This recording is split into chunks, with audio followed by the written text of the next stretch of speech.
একবার মাটির দিকে তাকাও, একবার মানুষের দিকে। এখনো রাত শেষ হয়নি, অন্ধকার এখনো তোমার বুকের ওপর কঠিন পাথরের মতো।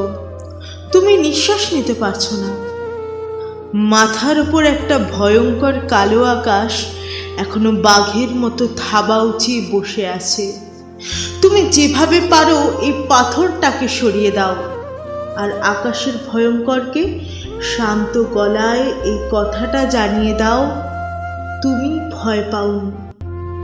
মাটি তো আগুনের মতো হবেই যদি তুমি ফসল ফলাতে না জানো, যদি তুমি বৃষ্টি আনার মন্ত্র ভুলে যাও। তোমার স্বদেশ তাহলে মরুভূমি। যে মানুষ গান গাইতে জানে না, যখন প্রলয় আসে সে বোবা ও অন্ধ হয়ে যায়। তুমি মাটির দিকে তাকাও, সে প্রতীক্ষা করছে। তুমি মানুষের হাত ধরো, সে কিছু বলতে চায়।